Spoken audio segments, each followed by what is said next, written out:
आज सुबह दिल्ली में जो खबर सब जगह मीडिया में, सोशल मीडिया में चल रही है, वो इस बैकग्राउंड में देखी जाए कि अभी कुछ दिनों पहले नोएडा में एक इंजीनियर की इसी तरीके से प्रशासन और सरकार की लापरवाही से मृत्यु हुई और दर्दनाक मृत्यु हुई।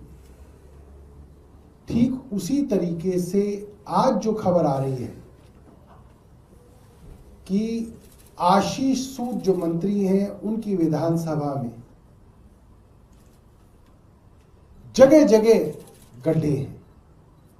आशीष सूद की विधानसभा में दो ही चीजें मशहूर हैं, एक आशीष सूद के होर्डिंग, जहां देखो उनका होर्डिंग है, और जहां देखो सड़क में गड्ढे हैं।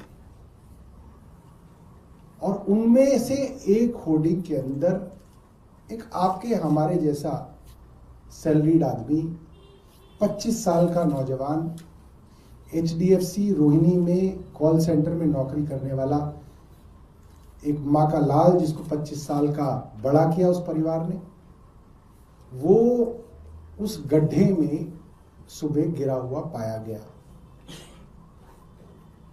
गड्ढा वहां था और उन गड्ढों के विषय में RWA लगातार प्रशासन को कंप्लेंट कर रही थी। या आप RWA से वहां पे जाके पता कर लीजिए। झूठे मंत्री आशीष सूद वहां पे सुबह सुबह बहाने बनाने पहुंचे। बेशर्मी देखिए, ऐसे समय में आप ये कहते हैं कि हम एक निष्पक्ष जांच करेंगे, मगर झूठे मंत्री क्या कहते हैं? नहीं, मैंने जांच कर ली है। यही मंत्री है उस विभाग के। UD मिनिस्टर जो है, एडमिनिस्ट्रेटिव मिनिस्टर होता है जल बोर्ड का।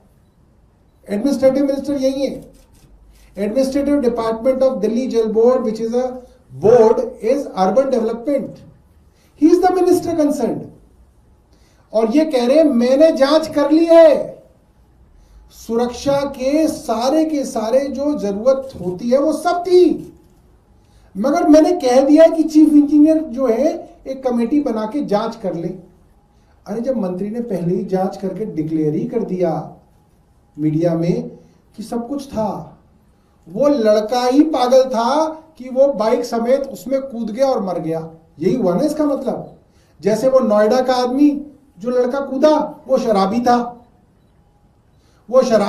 शराब पी रखी थी, इसलिए वो कार समेत गड्ढे में कूद गया। इसलिए वहां प्रशासन की कोई जिम्मेवारी नहीं थी। ये